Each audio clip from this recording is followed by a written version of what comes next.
The lunar flights give you a correct perception of our existence. You look back at the Earth from the moon, and you can put your thumb up to the window and hide the Earth behind your thumb. Everything you've ever known is behind your thumb. That blue and white ball is just orbiting a rather normal star, tucked away on the outer edge of a galaxy. Jim Lovell. You gotta love it. There's the buttons at.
From high atop the battlements of Castle Curmudgeon, where this weekend has seen one of the greatest living Americans, perhaps the greatest living American, pass from our midst.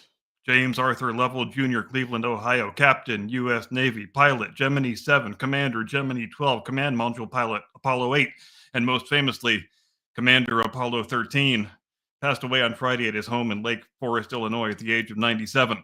This is the 82nd episode of the Blast Radius, and we have now marked the passing of all three of the men of Apollo 8. Frank Borman on 7 November 2023, Bill Anders on 7 June 2024, and now Jim Lovell 7 August 2025. There now remain only 5 men living who have flown to the moon. Buzz Aldrin, Apollo 11, Fred Hayes, Apollo 13, Dave Scott, Apollo 15, Charlie Duke, Apollo 16, and Senator Jack Schmitt, Apollo 17. I sat down this morning to write the news roundup, as I normally do, and I said, you know what? The hell with the news roundup. When our greatest heroes leave us, we need to do better than just giving it a momentary notice and maybe typing a little one-line comment and then scrolling along to the next bit of rage bait. We should give such men a farewell that befits the service and the dedication and the excellence that they rendered to our nation and to its people. And so tonight, instead of a news roundup, you are getting a proper full-length Jim Lovell obituary. And if your knowledge of Captain Lovell derives solely from having watched Tom Hanks portray him in the Apollo 13 movie from 1995, there isn't any shame in that. But there's a lot more about the actual Jim Lovell that you really ought to know. For the United States of America never produced a more decent, more honorable, more capable, more accomplished son than they produced in the baby boy that was born to Mr. and Mrs. James Lovell Sr. on 25 March 1928. Jim Lovell Sr. was a Canadian-born furnace salesman who perished in a car crash when his son Jim Jr. was only 5 years old. So it fell to his mother, the former Blanche Masick, to raise her only child as a single mother during the Great Depression, when being a single mother was exceedingly more rare than it is today. Jim Lovell, just like most children of the Depression, recalled his early childhood as a time of poverty and privation. He and his mother lived with her relatives in Terre Haute, Indiana, for several years after his father's death, before moving to Milwaukee, Wisconsin, where Jim attended Juneau High School, played football, became a Boy Scout, then an Eagle Scout, and developed a keen interest in model airplanes, model rocketry, and all other things flight related. He matriculated at the University of Wisconsin in 1946 under the Navy ROTC program, and in 1948 entered pre-flight training as a prospective naval aviator. But then the Navy killed the ROTC program that had gained him entry into the service because they had so many pilots left over from the war, there weren't enough planes for them all to fly. So Lovell, in a somewhat unusual move, secures an endorsement from his local congressman and applies to the Naval Academy in Annapolis, and he gets accepted. He gives up the commission he has already had as a naval ensign and drops back down all the way to the level of a plebe midshipman in his freshman year, perhaps presaging his future career path. He authors a treatise on liquid-propelled rocket engines, and in 1952 he graduates with a Bachelor of Science and gains his second Navy commission. Of the 783 midshipmen who graduated Annapolis that year, 50 of them were accepted into pilot training, one of whom was Ensign Lovell, which stands to reason since he had already completed a fair portion of the training 4 years earlier. He attends flight training at Pensacola Naval Air Station in Florida from October of 52 to February of 54. So unlike some of his other NASA colleagues who were around the same age, he never flies combat missions in Korea. His first assignment is to VC-3 out of Moffett Field in Northern California, and he spends the years 1954 to 56 flying the F-2H Banshee off the aircraft carrier USS Shangri-La. And it's during this period where he has the incident, which was in the movie, where he was attempting a night landing and lost all electrical power in the aircraft and was lucky enough to spot the trail of phosphorescent algae that was being churned up by the carrier's propeller screws, and he manages to find his way back to the ship. Some might call it a crash landing, but if Lovell were here, he would say, hey, I caught the last wire and I only blew out 2 tires, so that is not a crash. He completes a total of 107 night carrier landings during his time aboard Shangri-La, which is quite a tremendous number for the early 1950s. And then in January of 58, after a stretch as an instructor pilot, he is accepted into Navy Test Pilot School, where he graduates at the top of Class 20, ahead of his future NASA colleagues Pete Conrad and Wally Schirra. And speaking of NASA, it starts existing in the same year that Lovell completes test pilot school, and the new agency puts out a call for astronaut candidates. Lovell, Conrad, and Schirra are all among the 110 test pilots selected as finalists for the Mercury program, but despite having just about the best non-combat flying credentials of any of the candidates, Lovell doesn't get selected as one of the Mercury 7 because the flight surgeons thought his kidneys weren't functioning as perfectly as they would have liked. Wally Schirra, he gets accepted as one of the Mercury 7, and Lovell never publicly said that chapped his ass, but I bet that chapped his ass. It would have chapped my ass, at any rate. In 1960, with his dream of being a NASA astronaut temporarily dashed, he becomes the electronics program manager on the F-4 Phantom program, during which time another one of his future NASA colleagues, John Young, Commander Apollo 16, Commander STS-1, among other things, serves under his command. By 1962, with the Mercury program winding down, NASA decides it needs a new crop of astronauts for the Gemini and Apollo programs. So they took out an ad in Aviation Week magazine, which is the way these things were done in those days. And Lovell says, what the hell? Might as well apply a second time. He survives the first cut down to 32 finalists. Then he gets sent to Brooks Air Force Base in Texas for the same set of medical tests that got him rejected the first time around. But the flight surgeons are less concerned about his kidney function than they were a few years ago. So he survives the second cut down to 27 finalists who are sent to Ellington Air Force Base to appear before a 3-man review board, including the Mercury astronauts Deke Slayton and Al Shepard. Lovell is among the 9 men selected for astronaut training, but he doesn't know that yet. He gets a call from Deke Slayton, who orders him to report to the Rice Hotel in Houston and check in under the name Max Peck. It's a strange set of instructions, but Lovell does as he's told, and he doesn't realize what's going on until he gets to the hotel bar and sees a bunch of guys he knows: Pete Conrad, John Young, Jim McDivitt, Neil Armstrong, and so on. So since they were all test pilots, and some of them rocket scientists, it didn't take them long to put 2 and 2 together. The 9 of us have been selected as astronaut group 2, but NASA didn't want the word getting out until they had called the press conference, and that's why we are all here, and that was the reason for all of the Max Peck cloak and dagger bullshit. The next 2 years are spent on lots of classroom instruction, lots of jungle survival training, lots of desert survival training, lots of water survival training, which, if it was me, that would not have instilled me with a whole lot of confidence in my new employer when they didn't even have a best guess on what kind of terrain they were planning for me to get lost in. But finally, in July of '64, Jim Lovell gets his first backup crew assignment on Gemini 4, which is the flight where Ed White conducted the first EVA by an American. And according to the rotation system, that means that he and Frank Borman will be the prime crew on Gemini 7. And aside from conducting history's first on-orbit rendezvous with Gemini 6, there wasn't much to get excited about on the Gemini 7 flight. It was simply a matter of stay up there for 2 weeks and let's see if you die. Since obviously, if we are going to fly men to the moon, we first have to establish that men can stay alive in outer space for the length of time that such a mission will require. So Lovell and Borman are cooped up together in a cockpit just about the size of a Volkswagen Beetle for 14 days without much to do to pass the time, except to read a Mark Twain book and complain about the design of the poop bags. And the amount of engineering that went into redesigning those poop bags could fill up its own video, which I'm sure someone has already made. Lovell next flies as Commander Gemini 12, which is not just the final mission of the Gemini program, but it's also the mission that first establishes that men can perform useful work in the vacuum of outer space.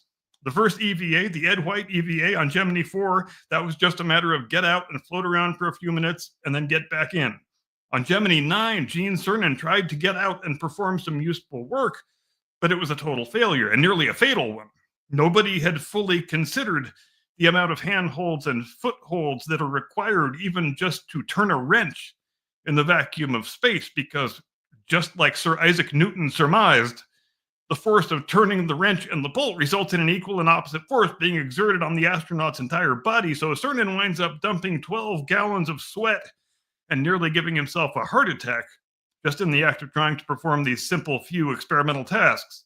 It's Jim Lovell's crewmate on Gemini 12, Edwin Aldrin, Buzz to his friends, who first gets the idea to practice these procedures in a giant swimming pool, as that's the only way to approximate zero gravity while still on Earth. And he invents all the procedures that are still used to this very day.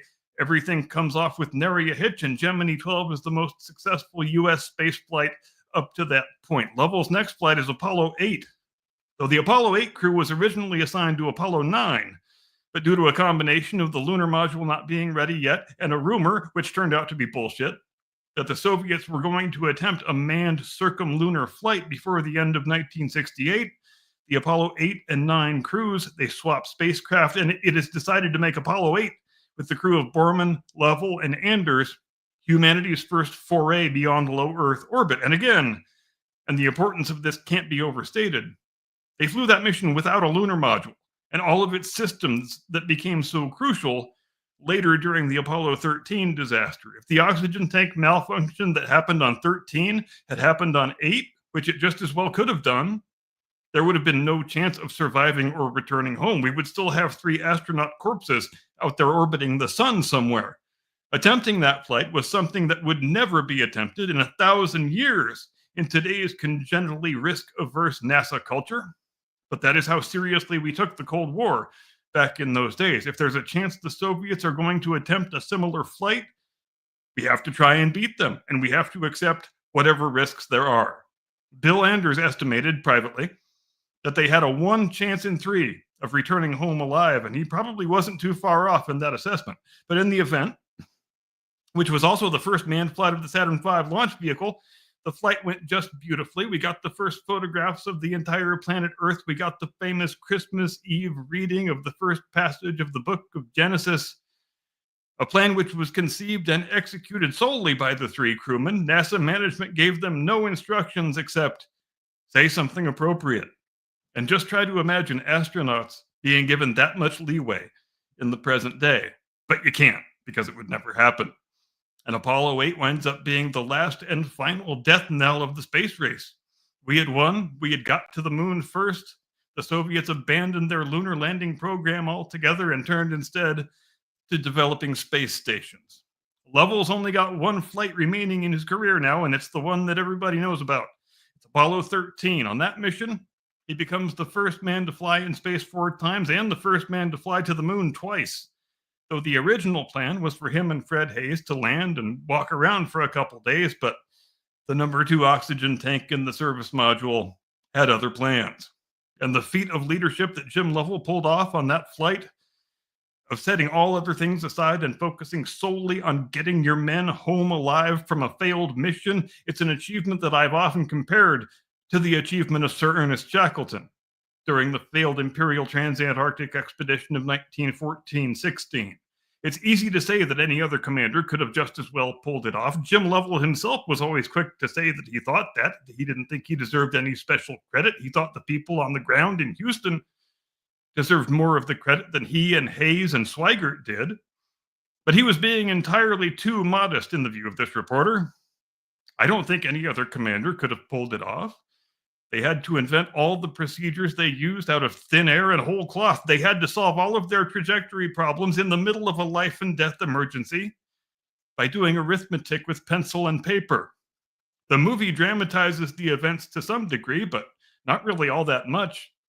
When they had to do a course correction burn using the descent engine on the lunar module, a scenario that nobody had ever remotely contemplated, it really was like trying to fly with a dead elephant on their back. They really did have no means of orienting the spacecraft except by trying to keep the Earth in the window. They really did have to build a CO2 filter adapter out of cardboard and plastic sheeting and duct tape and a sweat sock. Were the efforts of the men on the ground completely invaluable? Yes, obviously, very much so they were. But I reject Lovell's assertion that any other commander could have done it just as well. In fact, I think that's bullshit. I think only Jim Lovell could have done what Jim Lovell did. In the story of the Apollo program, we often hear stories about how the demands of that life and that career caused the disintegration of many astronaut marriages, and that certainly is true. But it's worth noting, I think, that the 3 men of Apollo 8 all married well, and only once. Frank and Susan Borman, Jim and Marilyn Lovell, Bill and Valerie Anders, those are 3 great American marriages that were crucial in making those men 3 of America's greatest heroes. And I feel like I have probably talked long enough at this point. There's not much else to say except Godspeed, Captain Lovell. A grateful nation wishes you fair winds and following seas. You will never be forgotten so long as the United States of America continue to exist. Thank you for your service and for your example. May you rest in peace and honor and glory. That's all I have got for right now. Here is my colleague and your co-host, Mr. Caucasian Sasquatch. Tactical nuke incoming!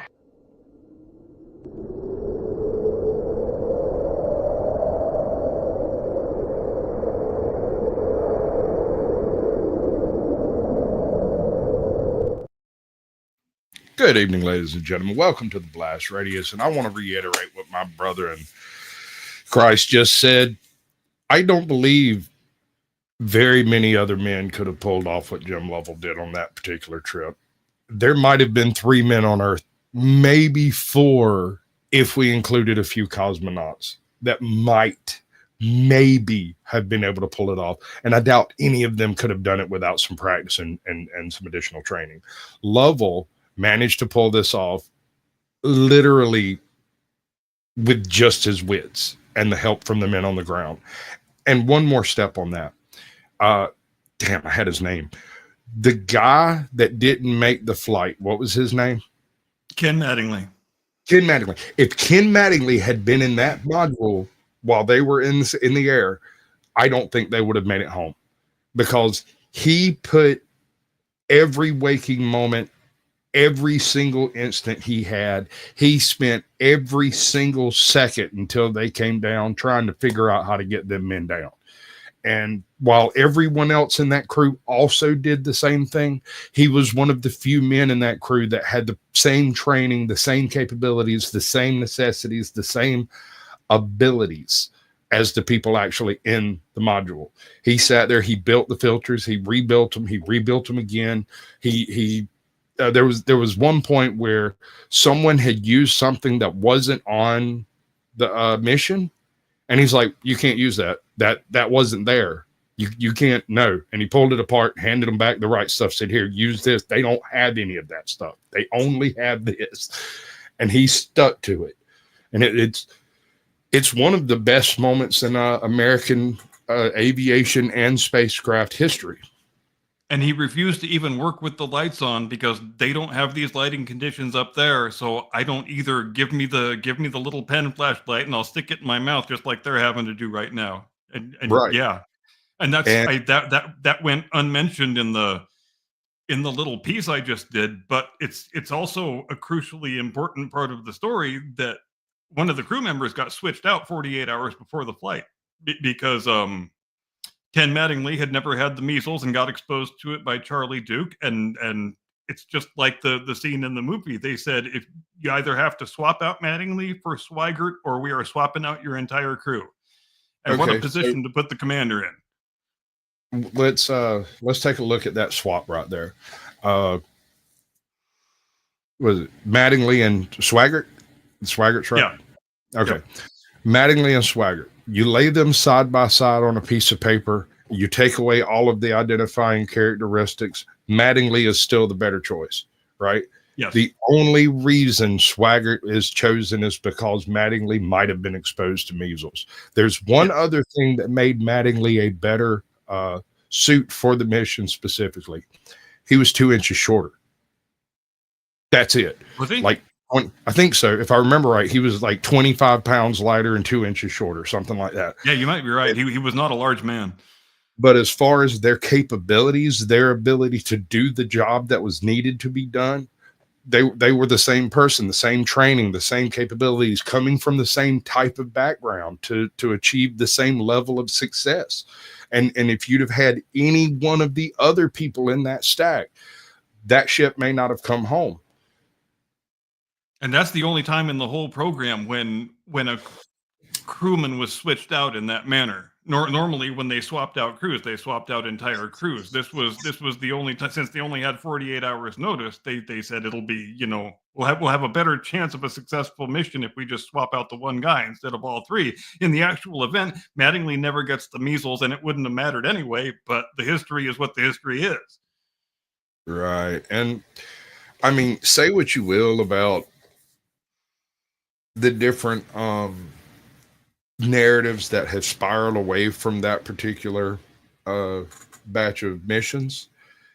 There's a lot of people who like them, a lot of people who don't. I personally think that they accomplished things that we could not accomplish today. A bunch of guys with a slide rule and a fucking calculator sat down and designed a ship capable of achieving orbit.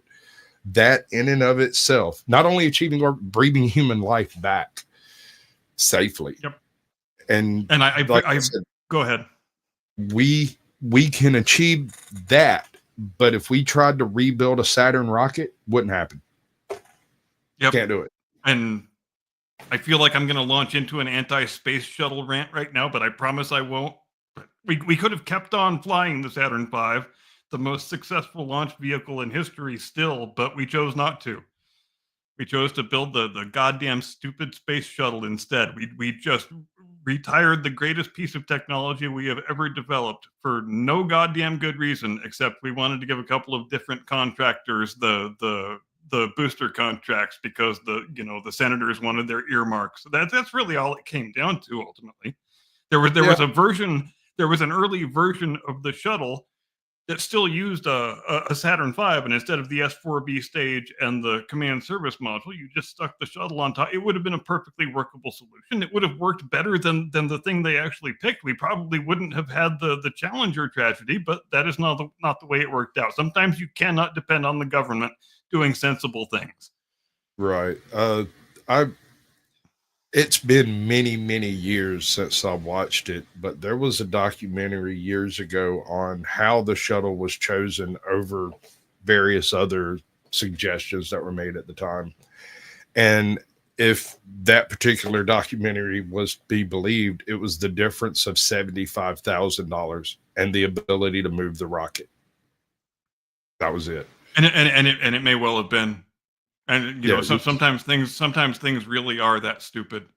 And but you're right. If we tried to rebuild a Saturn V today, we couldn't do it, even with all the technological advantages that we have in the third decade of the 21st century. And also, I would submit to you that none of the men of Apollo who achieved all of those wondrous things could even get hired at today's NASA.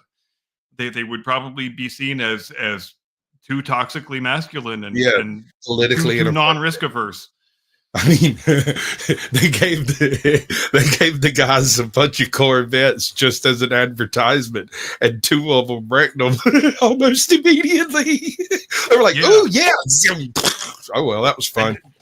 That's a pretty attractive enticement. You get to drive a Corvette when you're on the ground, and you get your own personal T-38 when you need to fly back and forth from Houston to the Cape. I mean, sign me up for that shit right now, dude. Yeah. I'm in. No, ma'am. I'm not staying home with you, honey. I have to fly jet. Yep. I gotta go. I've got a commute from Houston to Cape Canaveral. I'll be there in a couple hours. A couple of hours. That's right. Name one other person that can pull that shit off without a Concorde. and then you land in the Cape and jump in your freaking Corvette to go and talk to your boss. Talk about a dream life. Dude, like the amount of swagger that boys, and not only did they walk around with that level of swagger, the powers that be who would ordinarily look at people in this position and be like, look, man, you got to tone it down, you got to calm it down. No, the powers that be looked at it with, well, boys will be boys, go get them, boys. And that was it. And the type of men we need to do this job, those are the character traits they're going to have, and we can't try and suppress those traits. That's just the way that men like this operate. You want men to take big risks, they're going to be men who like fast sports cars and jet airplanes. That's just the way it is. Fast women and hitting on cocktail waitresses and getting locked up at 2:00 in the morning because you got in a fight outside of a freaking Dairy Queen. I don't remember what it was. And here's the thing: when homie found out he had an astronaut locked up, he couldn't throw him out of the jail fast enough. And those guys were so incredibly famous that in the context of those times, it was the same as being a superstar ball player or a rock musician or what have you. It's one of those stations you achieve that one of the things that accompanies it is hot and cold running women, whether you want them or not. Whether you want hot and cold women, men, freaking animals, furries, dude, with everywhere they went, as soon as they were recognized, it became a party just because they showed up. And for no other reason, because holy shit, we've got an astronaut. Boys, the drink's on me. Yep.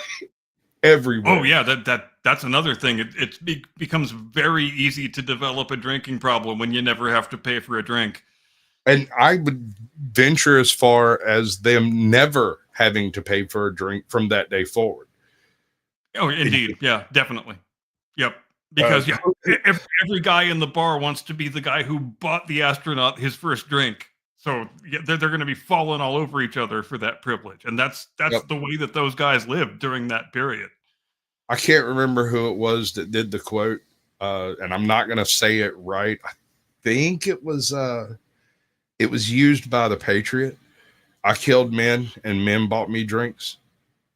And yeah, this isn't exactly the same thing, but it kind of is in the fashion of the level of notoriety and fame that was just a byproduct. It wasn't even the point. I mean, yes, they did a lot of PR things. They did a whole bunch of appearances. They did all sorts of stuff. And a lot of them died. A lot of them did perish. Some of whom never went to space.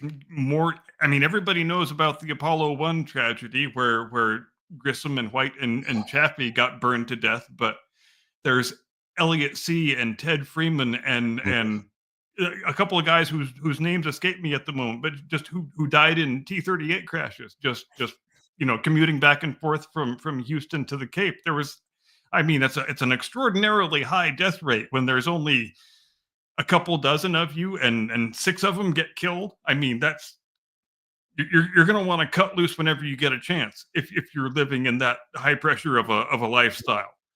And you add into that the level of physical, and I mean, just getting rid of the training, the capability, the all of the experience and everything, the physical fitness these men had to present. I challenge anyone in the chat today, any one of you, to go and do the lung test. You can go get one of the, you can go to, next time you go to the doctor has one of those machines in there. Ask for the lung test and tell them you want to do the astronaut lung test. 98% of you will fail. When I was 16, I passed it by smidge. And I mean, and I thought I was hot shit all the way up until he looked at me and went, I don't think it was Jim Lovell. I think he named someone else, but he named an astronaut. He went another 15 seconds, and I thought, seconds. Yeah, I'm pretty sure it was Gordo Cooper. They depicted that lung test pretty accurately in the Right Stuff movie, and yeah, they were all completely gassed and huffing and puffing. And they look over at Gordo, and he's still, yeah, he's just chilling. Cool as a cucumber. Just chilling. You pussies crapped out already? What the hell's the matter with you guys? Right. But that was the difference between a bunch of guys who'd been smoking since they were 6 and this one cat who was a teetotaler and just didn't play that shit. He was, and that's another aspect of the whole thing, and an aspect that contributed to all of the excellence that arose out of that period and those men and those programs was just male competitiveness. Dick measuring contest. If you want to use the popular parlance, they would make everything a dick measuring contest, and the nation benefited for it because they should make everything a dick contest because everybody wants to be more excellent than their colleague, because of course they do. That was just par for the course in that situation, though. You're talking about something. All right. What's up, ATL? When you lift off, you have an elephant sitting on an elephant's shoulder, and both of them are sitting on your chest. And as soon as that second stage kicks in, one of the elephants gets off. And that's your only moment of alleviation between the ground and when you actually start achieving some level of orbit. First stage, second stage, third stage doesn't hit nearly as hard because it doesn't have to. Yeah, because you've only got one engine on the third stage, and by that time, the atmosphere is thin enough that you're just not developing as much thrust as you did with the first stage and the second stage. But when that first stage cuts out and those 5 engines on the second stage light up, you realize why they strapped you into that seat so damn tight. Because I think I just watched the documentary earlier today called First to the Moon, which is about Apollo 8, which they just made 5 or 6 years ago while they were still all living, which I'm glad they did. And Borman said, I felt like I was being propelled directly through the instrument panel. And they all had that reaction because nobody had ever flown aboard the damn thing before. They didn't know what it was going to feel like. They didn't expect it to be that loud or that violent. And Anders in particular really didn't enjoy it. They got done with that flight and he's like, bye, that is enough space flight for me. Well, there was a few other things. There was a few other things in there. In the early flights, when they were first testing all of the components and the pieces, and I'll get to that in a second, but the original seat they designed, the thrust was so hard that where the seams were on the seat through the suit created blood blisters all up and down their backs and the backs of their arms. Yep. The one that died, I can't remember the 2 dudes that died in the oxygen filled cabin. You named them. Grissom, White, Chaffee. Right. One of those guys on an early test had one of his hands too far over to one side and dislocated 2 of his fingers in the glove. And I remember that. That's a good call. We can sit here and tell you how many elephants it is. And you'll never really get the fact that that's that many elephants on your pinky. It's that many elephants on your toes, on your nose. It's everywhere, dude. You just sit in the wrong position and you get injured. And another thing I'm reminded of is the I talked during the obituary segment about how Gemini 6 and Gemini 7 rendezvoused with each other, and Borman and Lovell were on 7, and they were up there for 2 weeks. But Stafford and Cernan were on 6. They just went up and did the rendezvous and came right back down. But when they were on the pad, they were actually supposed to launch a week earlier. But there was an erroneous engine shutdown command that accidentally got sent to the booster, and when it got to T-0 and they were supposed to launch, they lifted about 4 inches off the pad and settled back down. And Wally Schirra, the commander, has got the abort handle in his hand, and he has to decide, do I want to turn the handle or not, or do I want to just sit here and talk about a life and death decision? And he decides to just sit there. He does all the calculations in his head in about half a second. He said, well, we've got an ejection seat on these things, but I'm not convinced that the ejection seats can get us clear of the blast if this thing is actually about to blow up. So that'll just be a redundant act, and they will find our charred corpses, half a mile away instead of right here on the pad. So he decides to do nothing, and they survive. And Mission Control calls him up and asks for his status, and he says, "Cool as a cucumber." He goes, "We're just sitting here breathing." Yeah, which is just all you need to do at that point. But I kind of disagree with you on one point. All of the calculations running through his head, sure, but there's no way in hell that man was going to pull that handle. It wasn't happening. No, yeah, I don't think that the astronauts placed a whole hell of a lot of trust in the Gemini ejection seats. I mean, I think it was concluded by most of them that if they had to be used, you were going to die in either event, so might as well just not use the damn thing. Hypothetically speaking, I believe that he turned and looked at his co-pilot and said, "How big are your balls?" And he said, "Bigger than yours." And he went, "Okay," and went back to playing Game Boy. Yep. These guys were cool, bro. Like okay. Oh, I know. The classic line, the most beautiful line in the history of NASA. "Houston, we have a problem." The man's pulse hadn't got above 73, and he already knew he was dead. Yep. Yeah, there's no coming back. There is no help.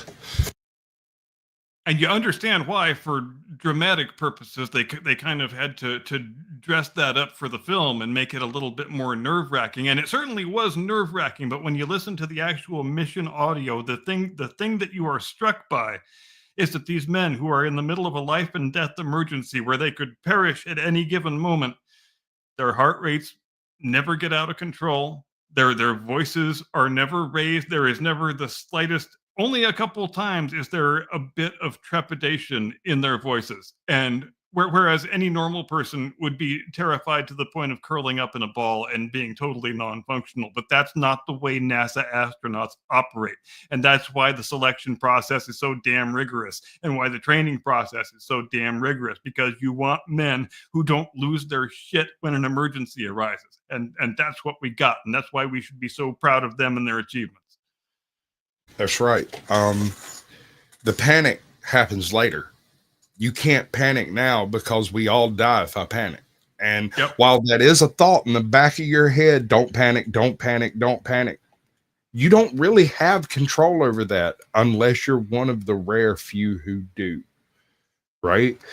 Like you might wake up tomorrow and find out your house is on fire, and the actions that you take in the next 60 seconds determines who lives, who dies, and what you keep. Do you grab your wallet or your phone? Yeah, and you're right. You raise a good point. It often is only after a brush with death that you sit and have a chance to realize how many little calculations you actually made in those 1 or 2 seconds that were sometimes the difference between life and death. But the human brain is such an amazing computer. It actually can operate on that level, and you're not even realizing it's operating on that level until you have a chance to think about it after. I mean, well, no, each and every one of them men, when they got home and they got on the ground and they got that first moment alone without the other guys around, they went, and probably cried and maybe pissed themselves and got, you know what I mean? Like the full panic and anxiety of what had just taken place came down on them like a hammer. And I often think about the thing that I mentioned in the open, and I especially wonder if how much Borman and Anders thought about this, was that when they flew Apollo 8 to the moon with no lunar module, that fault in the number 2 oxygen tank in the service module already existed, and it could have just as well afflicted any of the flights before Apollo 13, but it didn't. And if it happens on Apollo 8, they are finished. There's absolutely nothing they can do. You'll have time to radio to say goodbye to your loved ones, and that is it. And their corpses would still be circling the sun today. And God, that must have been a real moment of clarity after 13 gets back with Lovell on board, and Borman and Anders are going, God damn, that flight we took was even more dangerous than we realized. Yeah. No, I don't know if it was more dangerous. Consider this. You go back to the early Gemini capsules, and they used pure oxygen as their neutral gas, right? This is one of the reasons why they had a lot of the problems that they had in the early Gemini missions, was because anywhere that there was an exposed circuit, anywhere there was an exposed non-painted bit of metal, non-covered, non-varnished, non-whatever, it was, every time they charged them capsules, it was rusting and corroding at a phenomenal rate. Pure oxygen is an absolute disaster when associated with electronics and metals of virtually any kind. I mean, it's almost just begging to catch on fire at that point. A weak fart turns into a nuclear bomb in that type of condition. And I mentioned that in a video I made a couple weeks ago about the Apollo Soyuz test project, and one of the maybe the biggest stumbling block in getting the engineers together to make that whole mission work collaboratively was that the Soviets, from the very beginning, they used nitrogen oxygen atmosphere aboard their spacecraft, and they thought we were a bunch of fucking madmen for using pure oxygen. They thought we were completely crazy for doing that, and maybe we were, but they had to arrive at a halfway point where we would take some nitrogen with us, you know, which we wouldn't normally do, but we would match our onboard atmosphere with their onboard atmosphere for the portion of the flight that involved the ships being docked and people traversing back and forth. This is a joke, but it's not really a joke. It's a true story, but it's a joke. So some astronauts and some cosmonauts met up at a PR event, and backstage they were sitting around talking. And one of the cosmonauts looks at one of the astronauts and says, "Is it true that you spent $14 billion developing a pen that could write in space?" And they said, "Yep," pulled the pen out and showed it to him. And the cosmonaut held up a pencil. Yes. Yeah. And there was no reason why we needed to do it. It was the pen manufacturer wanted to show that they could do it, and they managed to talk a contract out of the government because, hey, back when NASA was 5% of the federal budget, you could do shit like that. And so it made I think it was Cross, the pen company, if I'm not mistaken, but yeah, and they are still famous for that space pen, even though a pencil would have worked just as well. Exactly. And the first time I heard that story, it bent my brain in a way that I had just never considered possible. I mean, the person told me that story. I was at a bar and he told me, and I'm like, bullshit. And I pull out my phone and check, and I'm like, holy crap. And I looked over at him, but he didn't look back at me. He said, "It really makes you think, don't it?" And I said, "I'll be back." It's one of those things that would never even occur to anybody until you actually went to space and tried to use a pen. And then you'd think, why isn't my pen writing? And then you'd think, duh, there's no gravity to make the ink flow down to the ballpoint. So we need to. So here come the Cross people saying, well, we can fix that for you. We can make a pressurized ink capsule that'll self-feed and doesn't require any oxygen. And when would it have ever occurred to anyone that needed to be created? Not until we sent men to space. And now we have better pens because of it. And thank God. as an observation, and this is not for nothing, that is also the same pen that was used by Ballard when he went to the bottom of the ocean. It was also the same type of pen used by him when he went to see the Titanic. When the deep sea oil welders are, or up until a few years ago, when they're doing their notes underwater in salt water, like 30 fathoms down, that's the pen that they use. So, I mean, it's not for nothing. I was wrong about the brand name. It's the Fisher Space Pen. Yeah. And it will write Fisher anywhere. Space Pen, and it gained recognition after being selected by NASA for the Apollo missions.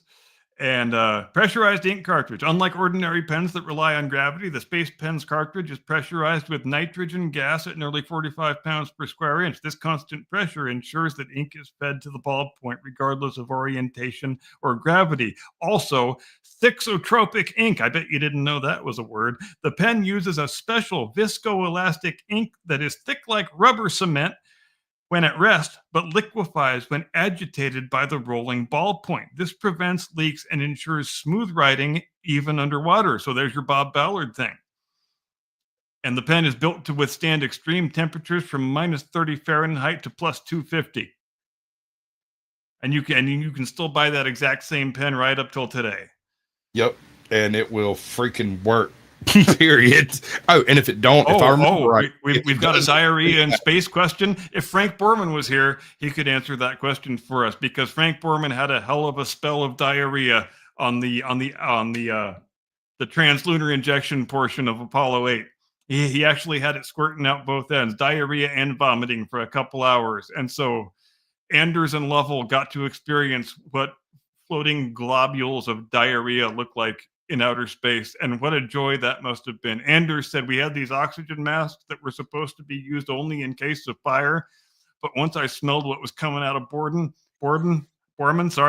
I said, I don't give a fuck. I'm putting that oxygen mask on because I can't take this. And there's another tidbit about that I have some vague memory of. All right, so the mechanism by which to relieve yourself in this situation is less than desirable. It involves vacuums and hoses and tubes and places that maybe tubes weren't designed to go. Yeah, that's what they've had on the shuttle and the ISS, but they didn't have any of that during Gemini and Apollo. You just had to squirt it into a sandwich bag. So here's what ended up happening. They had a certain number of bags per person per day, yada, yada, yada. Yeah. Everybody else on that command module busted out their bags, started handing them to the guys like, here, as much as you can in there, man. I know it's hard, but work with us here. We got to get this thing down. You've got, another 22 hours of this to deal with? Bro, you've got to do this. And he's like, oh. I even kind of picture them being like chill enough given the circumstances that somebody was trying to catch them. Yeah. Well, and Anders and Lovell both had to spend a couple hours with little napkins just trying to catch all the vomit and diarrhea globules that were coming out of Borman, who must have been so embarrassed by the whole thing. But it cleared right up in a couple hours, and that was history's first recorded case of acute space sickness. It never happened on Mercury or Gemini because you couldn't really move around in those capsules. But in Apollo, you could. They would doff their space suits and don their coveralls, and they could float around a little bit. And Borman just had trouble acclimating, as a lot of astronauts have since then. And they've learned how to do a better job of managing it. But there were some of the flight surgeons actually wanted to abort the mission because of his vomit diarrhea problem. But it cleared right up within a couple hours. And I think ultimately they determined that it derived from him having a bad reaction to one of the sleeping pills that they were required to take stupidly before their assigned sleep cycles. Some people, I believe it was. Seconal is something else, bro. That's like a hammer to the back of the head. Like, you're not going to stay up through it. There's nothing you can do. You go out, and what's weird is you come straight back out of it the same way you went, and it's like, poof. Yeah, and that's how the flight surgeons tried to plan it. It's so important that these guys get the required amount of sleep at the time when it's their sleep shift, that we need to just knock them the fuck out and then have them awake from unconsciousness God forbid we should attempt to do it without additional pharmaceutical intervention, but they did. And so they learned a valuable lesson in the end. Maybe just let guys try and sleep on their own before you introduce something that might cause a storm of diarrhea vomit throughout the spacecraft. I mean, I can kind of see where they were coming from. I mean, there were a lot of prerequisites that were required to do, and they'd call you out on it from ground control if they found out you didn't take that second off. Oh, yeah. Your pulse didn't drop, your blood pressure didn't go down, you need to take your pill, we put it there for a reason. If you don't do it, you will get dressed down and you'll never fly again.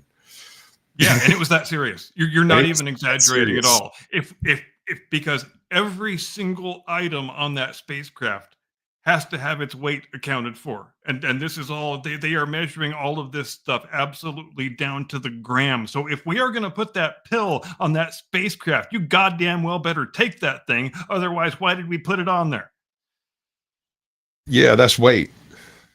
Yep. Yeah. And the margins are so small. You've got a craft that weighs a total of 7 million pounds, and you've got engines that can develop 7.5 million pounds of thrust. And everybody has seen how slowly that thing starts lifting off the pad when it first starts lifting off, because that's just a god awful amount of weight that you're attempting to lift through a fairly thick atmosphere. And yeah, every single thing you put on that craft, the weight of it has to be accounted for. And that's obviously the reason why they were only allowed to take a very small number of personal items with them in their little suit pocket or whatever. Later missions, the further along you get in those missions, the less constrained what they brought in their pockets were, right? There was one guy who brought like half a dozen baseball cards and some freaking golf balls, and he brought all kinds of crazy shit. And they get up to that point where they reach 0G, and he unzips his suit and all the shit comes floating out. The Apollo 15 crew actually got in a hell of a lot of trouble, and none of them ever flew again because they were convinced by some stamp dealer or something to take some postcards up with them, and because they would be so valuable when you brought them back down. It was not authorized by NASA management, and boy, was there a shitstorm over that. Oh, it was mad. I mean, the only thing really going for the previous crew was the fact that they were given these bags, and they were like, here, anything you're going to take with you have it written down, needs to go in these bags so we can weigh them. And they were like, okay, they weighed them. They didn't really look at it. It didn't really matter. It was all personal objects and gifts for kids and shit. That's fine. Whatever. As long as it doesn't weigh more than 2 pounds or something, fine. Yeah, here I've got you want me to read out a little bit of the Wikipedia article on the Apollo 15 postal covers incident? Yeah, go for it. The 3 astronauts and an acquaintance, Horst Ellerman, had agreed to have the covers made and taken into space. Each astronaut was to receive about $7,000. Scott arranged to have the covers postmarked on the morning of the Apollo 15 launch on 26 July 1971. They were packaged for space and brought to him as he prepared for liftoff. He brought them aboard in the pocket of his spacesuit. They were not included on the list of the personal items he was taking into space. The covers spent July 30th to August 2nd on the moon inside the Falcon. On August 7th, the date of the splashdown, the covers were postmarked again on the recovery carrier USS Okinawa, 100 of which were sent to Ellerman. The remaining covers were divided among the astronauts. And Deke Slayton was not happy about any of that. Oh, no. When NASA learned that the Herrick covers were being sold, the astronaut supervisor, Deke Slayton, warned Al Worden to avoid further commercialization of what he had been allowed to take into space. After Slayton heard of the Seeger arrangement, he removed the 3 as backup crew members for Apollo 17, though the astronauts had by then returned compensation from Seeger, so they gave the money back in hopes of saving their job, but it didn't work. It's too fucking late for that, dude. The Seeger matter became generally known in the newspapers in June of 1972. There was widespread coverage with the astronauts portrayed negatively for their actions. Any person who had ever encountered Deke at any point in time in his life would have known exactly what was going to take place. It was not a mystery. They knew the risk they were taking. Yeah, that was never something that was going to go down well with Deke. And that was the last guy you wanted to piss off because he controlled your entire future, dude. Yeah, Unilaterally, autocratically. I mean, the career of every astronaut, he had all of them by the short and curly. So if you're gonna do some sneaky sleazy shit like that, especially sleazy sneaky shit that's designed to enrich yourself, oh yeah, you were never gonna fly for Deke Slayton again. That's for goddamn sure.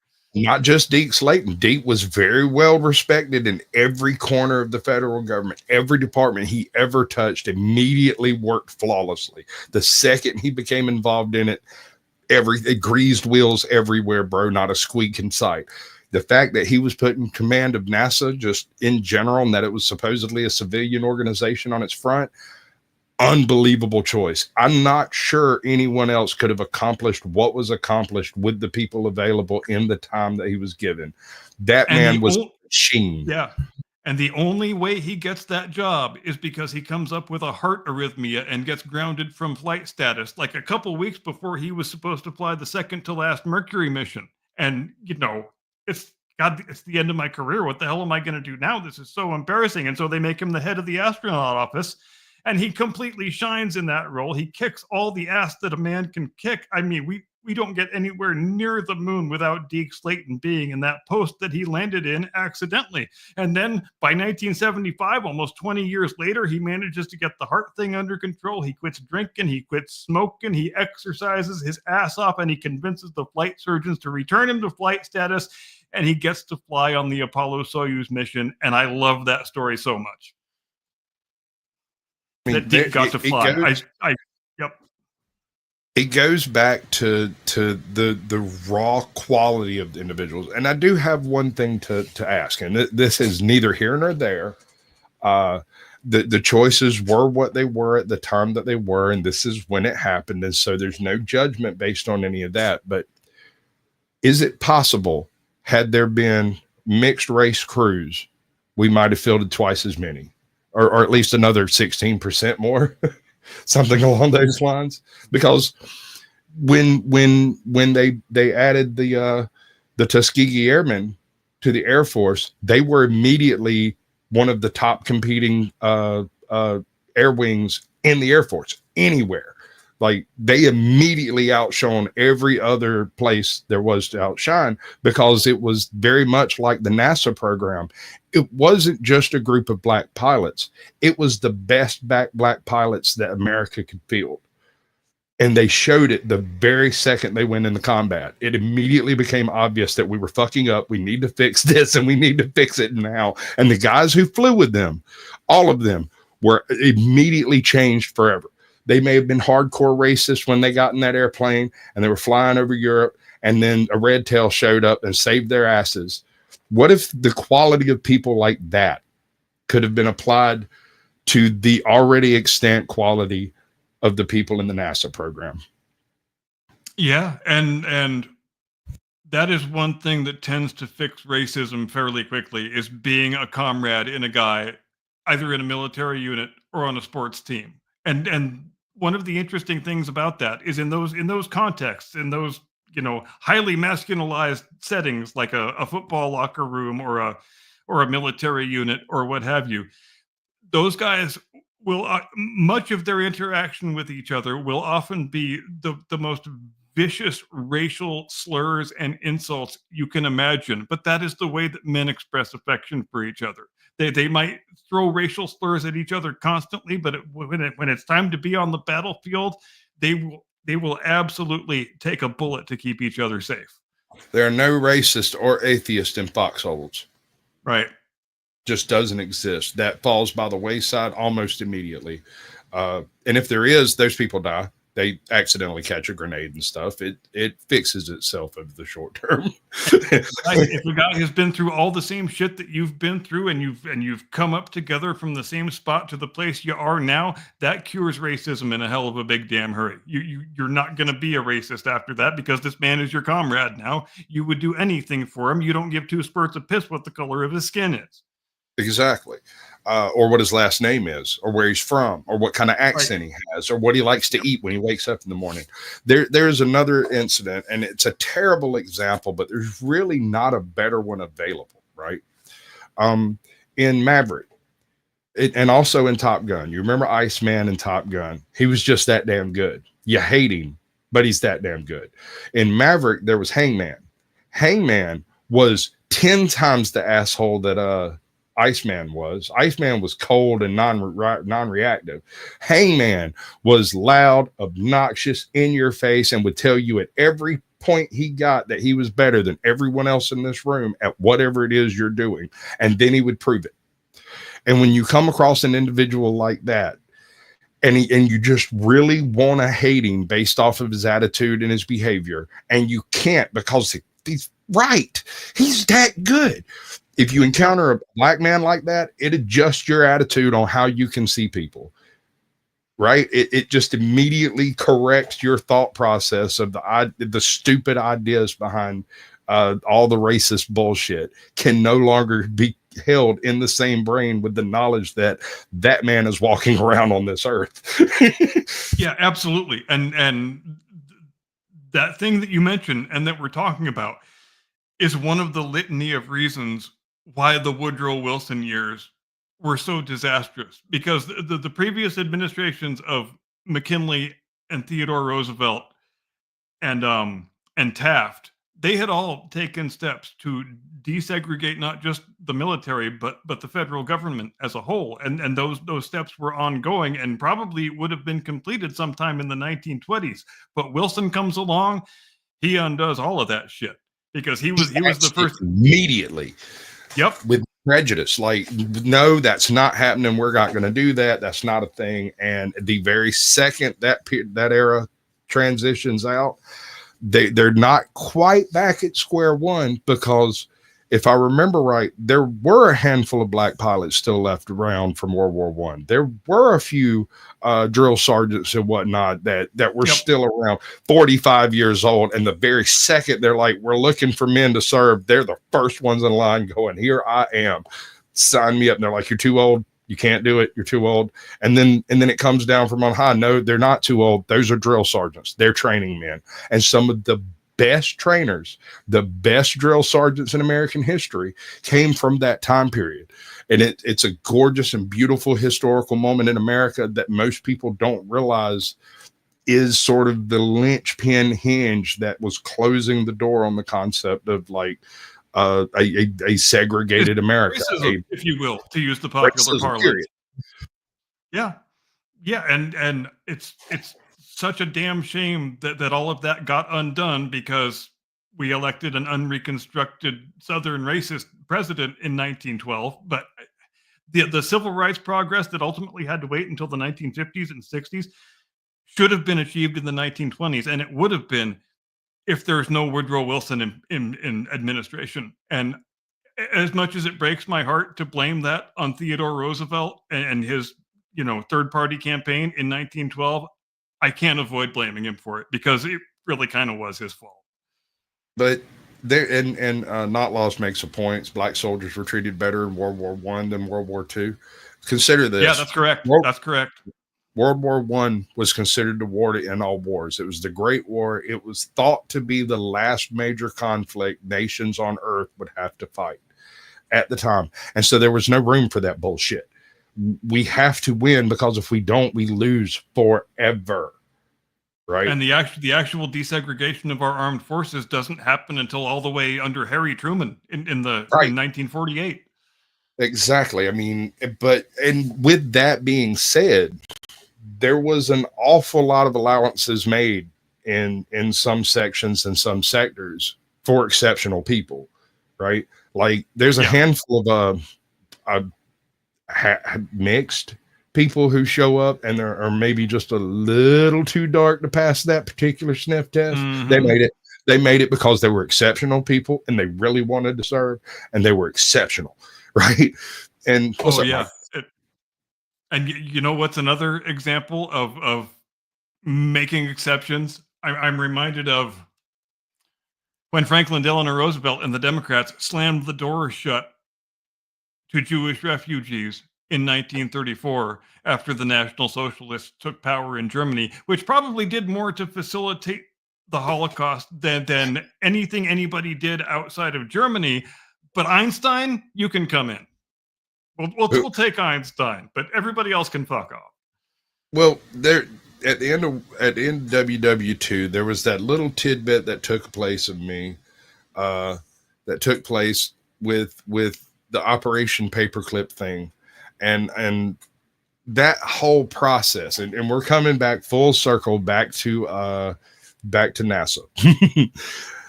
That entire We planned it that way, didn't we?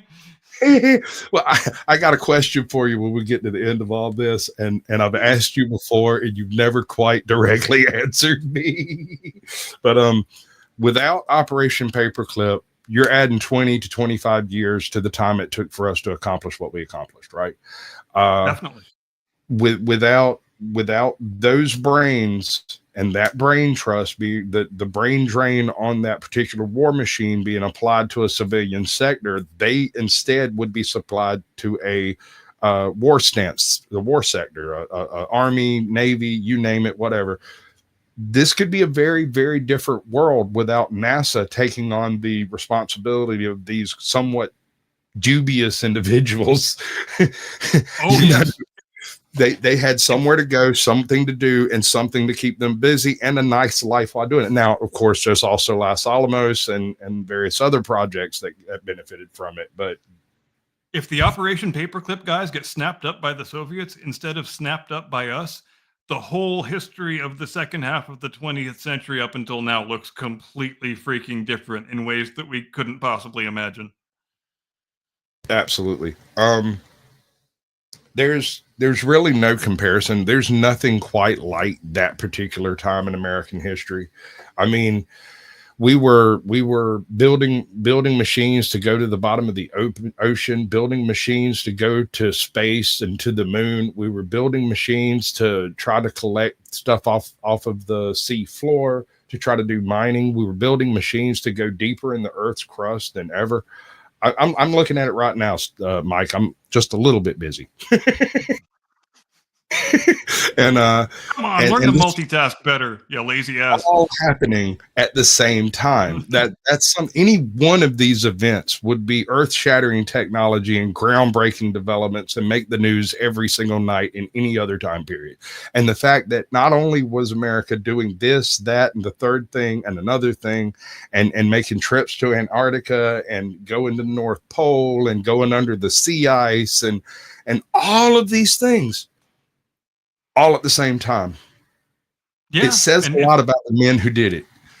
If there's no Manhattan Project, we sure as hell don't have nuclear submarines and aircraft carriers now, and we know how much wars tend to accelerate technological progress far beyond what it would be in peacetime. But if there's no First World War and no Second War, there's not a goddamn chance in hell that we put men on the moon in 1969. We probably wouldn't have put men on the moon up till the present day, ever. You sure as hell wouldn't have built the Saturn V. It wouldn't have been in 69. No way in hell. Nope. I mean, you know my opinion of the whole 69 thing, but I mean, there's a lot of questions to be answered about some stuff, but beyond that, it's still unfreaking believable, bro. Like, and not just, the Saturn V. The Saturn V. All right. I'm fixing to go off here for a second. Go for it. In order to make the Saturn V work, you have to have a number of pumps that pump from extremely high pressure into atmospheric pressure. But that's not all, because immediately after it lights, it goes from atmospheric pressure to intense pressure, which means they have to pump at the same value at 0 millibars all the way up to 325 millibars and not hiccup. They can't sputter. They can't spit. They can't catch air. They can't throw a bubble. They can't do any of that, or this thing's fixing to fly off like that bottle rocket you stuck in last week. That pumping mechanisms, those systems that were there. And There's so much more. They can't build heat because of friction. They can't throw they can't catch static. They can't operate differently at different temperatures. They can't operate differently at different pressures because there's a huge difference in the pressures generated at sea level, Cape Canaveral, versus the pressures generated at 40, 50, 70, 90,000, 120,000 feet. These are the temperatures are hugely different.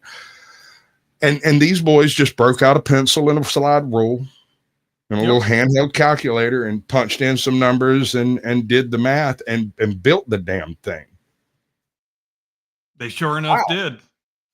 Yeah. And we placed men on the moon with there are two guidance computers aboard the CSM stack on the Apollo spacecraft. They each have 32 kilobytes of computing power, which is, the calculator watch you had back when you were a 12-year-old kid some decades ago had more computing power than what it took to get us to the moon. And each time there was a problem with the computer, they had to go to MIT and get all the programmers out of bed and tell them what the problem was, and everybody would work all night and trying to figure out a workaround and a solution, because each time you had to change a bit of code, you actually had to take a little wire out of a hole and stick it in a different hole, just like you were an old-fashioned telephone operator. That's how you reprogrammed computers in those days. And Apollo 14, just to name one example, almost didn't land on the moon because the MIT guys couldn't figure out a workaround for the computer glitch quickly enough, because the radar kept telling them they were about to land, but they really weren't about to land. So they just had to decide that we're just going to go around that whole thing and let it say whatever it wants to say, and we'll have the other radar not talk to it, and that worked. But it took a whole lot of sweaty, nervous moments and hours to get from problem to solution on that one. So I want to jump back to the Apollo 13 issues and the caliber of men that accomplished what they accomplished. And consider this is a failure that is viewed by most of America as NASA's finest hour. Yes. That's hard to get across to anyone in another country on how you can look at a failure and be like, and my response is, name one other failure where they brought everybody back alive. Shackleton. Yeah, but that's also that's why I always compare those two events, because I think they're kind of dramatically similar. Exactly. And so the one point that's always baffled me, and I used to love doing flight simulators. I've got thousands and thousands of hours in flight simulators of various descriptions, of various levels of technological capacity, and I love them. The idea that man reached over and grabbed a freaking joystick and said, okay, all the controls are upside down, I can do this. Yep. And I did something, and this is neither here nor there, but it kind of goes to show the level of expertise and the number of hours that man has doing this type of stuff. There's a mission in San Andreas where you have to fly 20 feet above the ground from a airstrip in the north of the map all the way to a place in the south of the map, fly through a ring and fly all the way back. Right. Right. We watched Apollo 13, and one of the guys that was there drinking was like, I could do that. I could fly. And I was like, but can you do it if I flip over your controls? And he's like, sure. I said, I might could, but I mean, I've done thousands of hours of simulations. Maybe with a little practice, I could pull it off. That man had one shot. And if he did anything wrong, he's screwed. They're flying around the sun to this day. And you're doing that burn with an engine on a vehicle that was only designed to land on the moon. You can't take the chance of using the main engine on the CSM, because you don't know if it's operative. You don't know if you try and light it up, whether you're going to blow the whole spacecraft stack. So the only engine you have that you know is operable is the descent engine on the LEM. And nobody has ever even contemplated doing a mid-course correction with that engine, and you flip the controls upside down. So yeah, go ahead and solve that. That's easy, right? I'll be right back. Okay. Should I whistle the Jeopardy theme song while he's gone? All right, I'm going to read a little bit more about the Apollo 15 postal covers incident. The American astronauts participated in creating collectibles beginning in the late 1960s. Harold G. Collins, head of Mission Support Office at Kennedy Space Center, arranged for specially designed envelopes to be printed for the different missions and to be canceled on the launch dates. Such unflown philatelic covers were often gifts for the astronauts' friends or for employees of NASA and its contractors. Although it was not publicly known until September 1972, 15 of the men who entered space as Apollo program astronauts before Apollo 15 had agreed with a West German named Horst Ellermann to autograph 500 philatelic items, postcards, and blocks of stamps in exchange for $2,500 each. This included a member of each mission between Apollo 7 and Apollo 13. But these items were not taken into space. The astronauts were allowed to take personal preference kits, PPKs, into space with them. These small bags, with their contents limited in size and weight, contained personal items the astronauts wanted to be flown as souvenirs of the mission. As the space flights moved forward and culminated in the moon landings, the public's fascination with items flown in space increased, as did their value. Covers were prepared by the crews and flown on Apollo 11, Apollo 13, and Apollo 14. Ed Mitchell, lunar module pilot for Apollo 14, took his to the moon's surface in a PPK. These were often. Did I just lose audio, or did something weird happen in my ear? It just happened in your ear. It might have been me muting my mic. Oh, okay, that was probably it. You good? I'm good. I'm good. My house was on fire. Somebody's cooking cookies, and I'm still a little sketchy from the little kitchen fire we had. That's the second time we've thought your house was on fire in the last hour and a half. Well, I mean, yeah. I might need to change. Thank God for a false alarm. I love false alarms. They're great.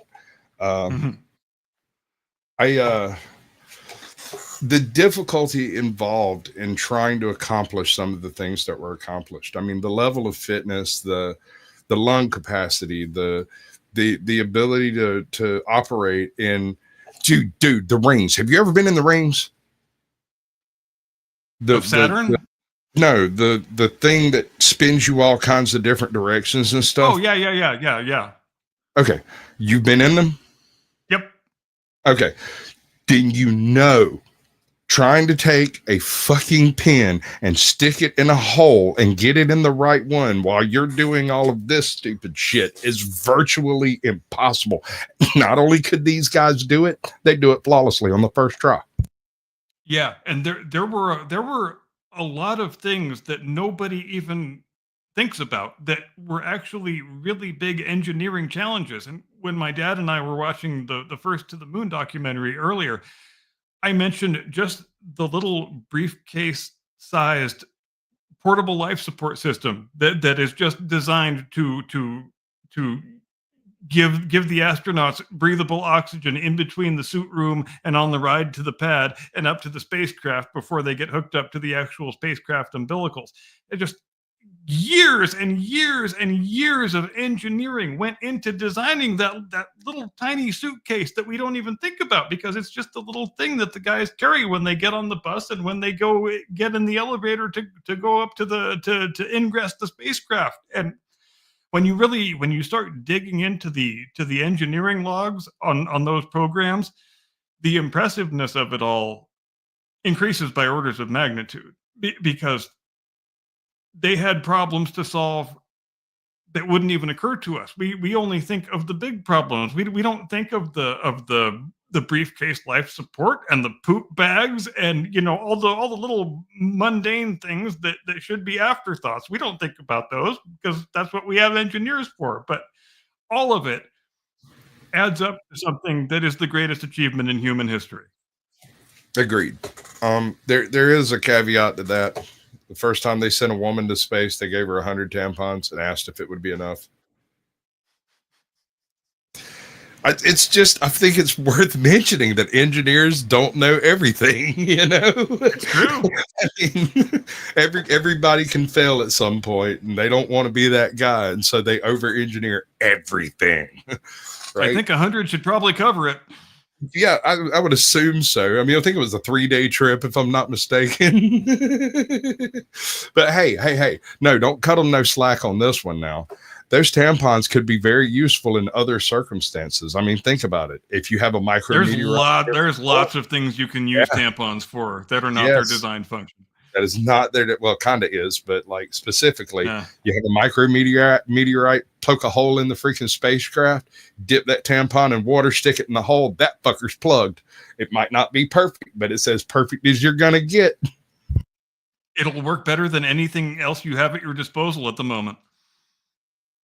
Exactly, right? After that, you at least have some breathing room to try to come up with a better idea. Nosebleed, yeah. Blue Unicorn's got it. Nosebleeds, bandage, gauze, plugs. The wrappers can be used for all sorts of stuff in a pinch. I'm not going to mention. I'm reminded of the Russian army in the current Ukraine war. There were those videos that came out of the. I guess there was a shortage of medical supplies early on, and they actually told the soldiers, the new recruits, get some tampons from your wife, and if you get shot, stick one of them in the wound. Yes. That's that's not the first time I've heard that.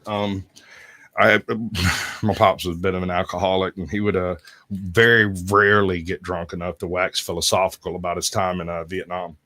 And I asked him if there was one thing you could have brought from home, what would it have been? And he said tampons. And I thought it was the strangest answer, but and I didn't, I've told you my pops was a very stoic kind of guy. He really didn't talk a whole lot, didn't explain a whole lot. I was expected to figure out a lot just based on answers, work it out for myself. And it took me almost 2 months to put together why he would want tampons, right? It wasn't for the bleeding pussies. There was a good reason. There was a very good reason, right? It just so happens, though, 7.62 is just about the right size to shove a tampon in once it penetrates a human body. Yeah, exactly. There you go. Absolutely, and it's going to work better than anything that medic or that corpsman has in his first aid kit. Right, which is basically a little bit of bisulfa and a bandage, possibly a tourniquet if he hasn't already used them all up. You might. I know, and you might have used them all up before you even got to your ass.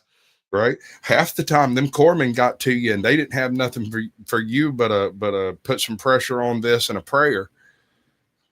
Tell you you're going to be fine, sir. You're looking at half your body blowing off. It's like put pressure on it. Good luck.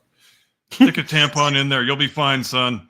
And if you're curious as to what type of men corpsmen are, these people are a cut above some of your best soldiers out there.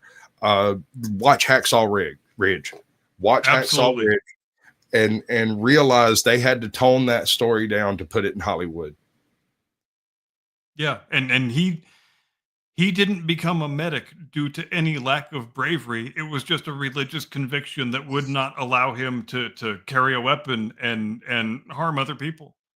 Yep. So that the best way for him to exercise his innate bravery and courage was to be a medic. And they still tried to throw him out of the army.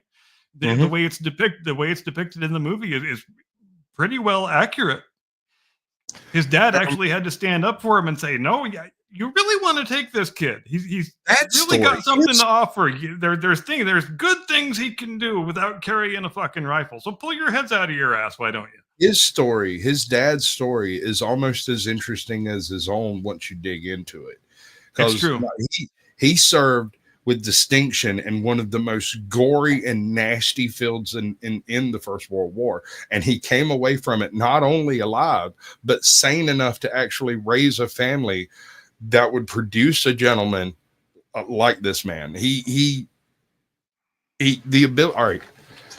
So the ability for this man in his state of mental disrepair from what he had experienced in the First World War, to be able to put his uniform back on and walk in there to face down a general that had always outranked him and tell him, "No, you're wrong. According to the codes, this man can fight. He may not be fighting, but he can serve." You cannot run him out just because he won't kill someone.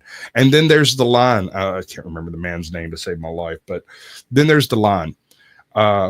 There's so many people and so much going wrong in this world and falling apart and tearing this world apart. I don't think it's so bad for one of us to be trying to put a little bit of it back together.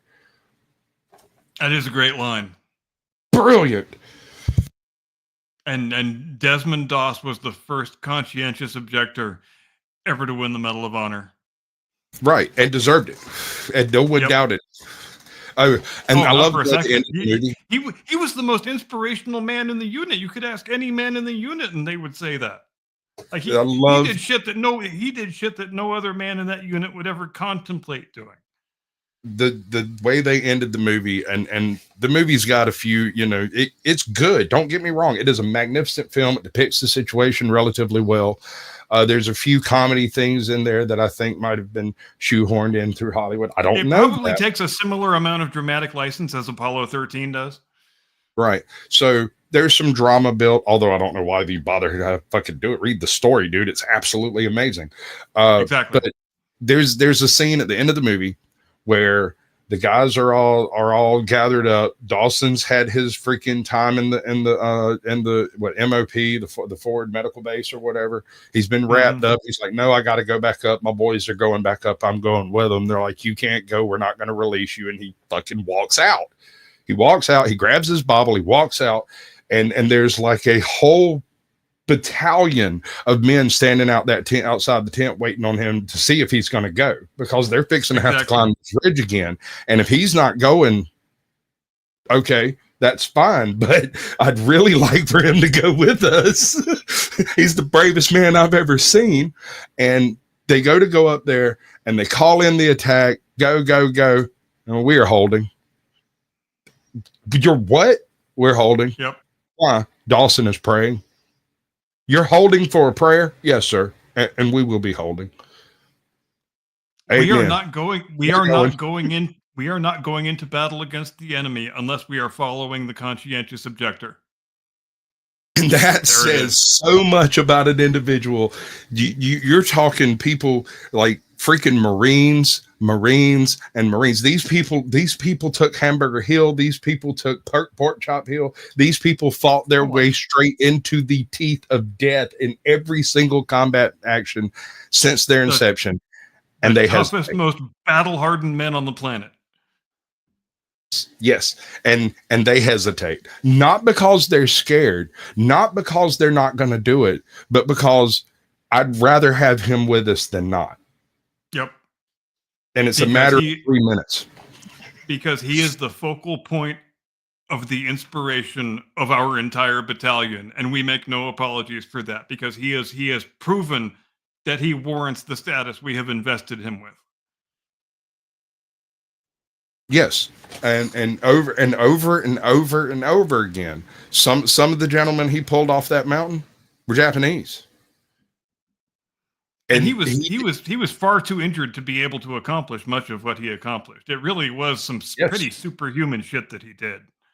I did I want to do this actually as an actual video, and I hadn't done it, but I watched it. I did like a watch party on Hacksaw Ridge one night with a handful of guys, and they were talking about, oh, this can't be real. This can't be real. And every time we got to a point in the video when they were like, oh, that's got to be bullshit, I would pull up the fucking article. 225 men testified this gentleman did these actions under fire at the time, and they're like, that's wild. Another one like that is 1917. That story had to be toned down for Hollywood, which is wild. Oh, yeah, and it's just like you said a moment ago. Many of the things in Hacksaw Ridge are actually toned down from the reality. If you showed the actual reality, nobody would believe it. But that's what happened. Exactly. I think we're close enough to that thing. We got close enough to that thing. Well, you got a couple of things you want to play, so we can cap it a little early and let you play your two videos. I'll set them up. Okay. Ladies and gentlemen, thank you for joining us here on the Blast Radius tonight. I thought we had a very good discussion. I'm glad we were able to honor the formerly greatest living American, Jim Lovell. We again Wish him fair winds and following seas as he goes on his final greatest journey of all. Please be sure and join us next week, 8 Eastern, 5 Pacific, Blast Radius, same time and place as always. Watch my stuff this week. Watch his stuff this week. It's going to be great. All of it is going to be great. We hope you have a fantastic tomorrow and a great day after that and a wonderfully edifying week. We will see you next time. Do not comply. Get off my lawn. That's all, folks.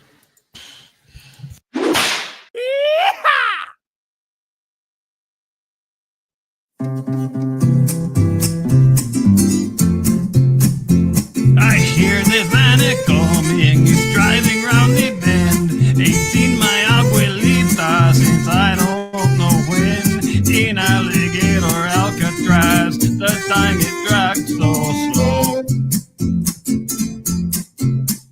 But that van, it keeps a rolling on down to El Paso.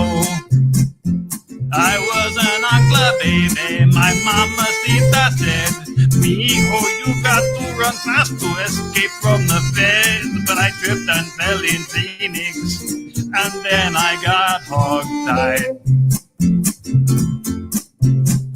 When I hear the van a-honking, I hang my head and cry.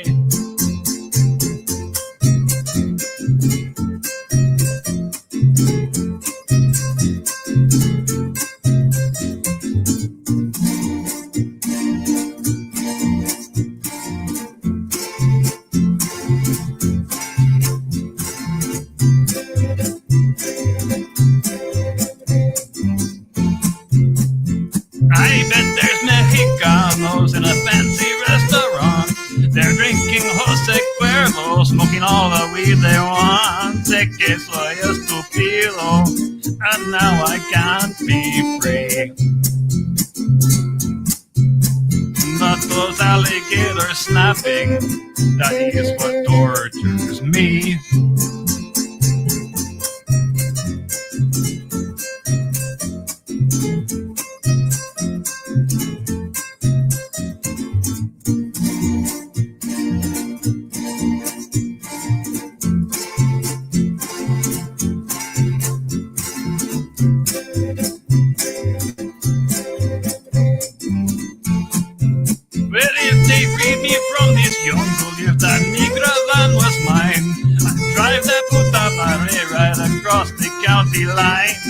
Far from Los Caimanes is where I want to stay.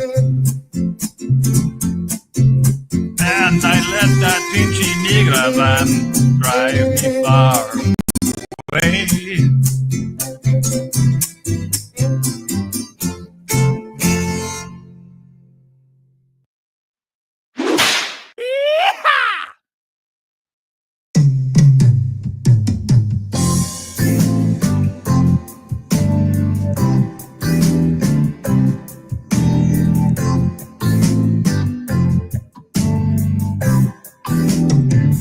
I was tired of the mayor.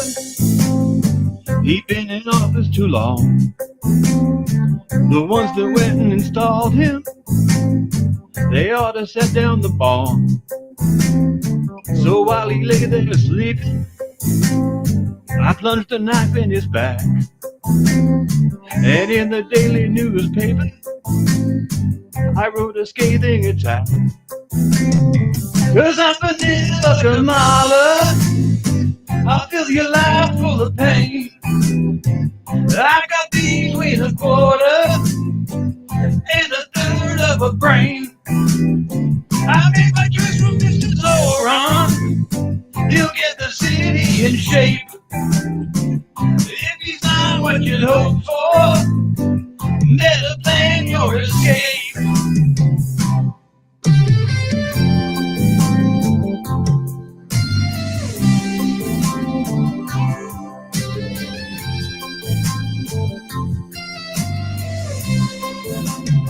I don't know much about Zoran, but he seems kind of green.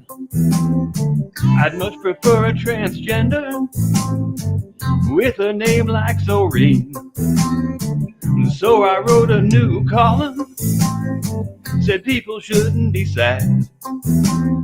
He's maybe not what we'd hope for, but little Pinko's really ain't that bad. 'Cause I'm Vanilla Kamala, I'll fill your life full of pain. You should stock up on spare food before this dude starts his reign. If you don't make it by tomorrow noon, there won't be no bread or grapes. This is a government food store. Better go eat your drapes.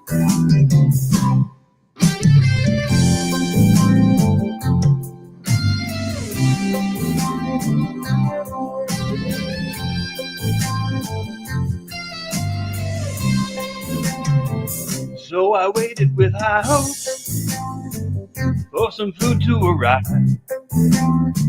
And then in walked Mayor's old Ron at exactly 5:30. He looked a little bit shady. He said, "How do you do?" And then he laughed for a moment and said, "God, I really hate the Jews. 'Cause I'm Vanilla Kamala, I'll fill your life full of pain. You'll want to drown in the ocean after this year's campaign. If you like misery and suffering, and you love that red tape, you didn't do enough planning. Now there ain't no escape."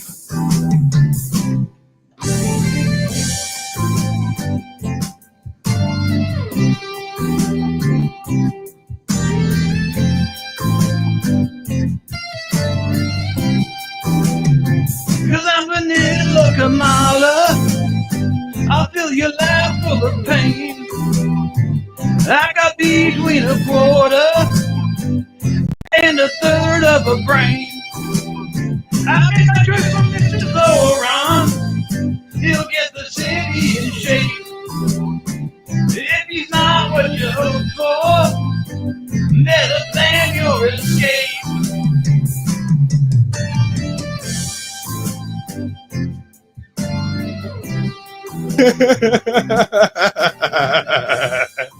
Give me the money. Give me the money, okay?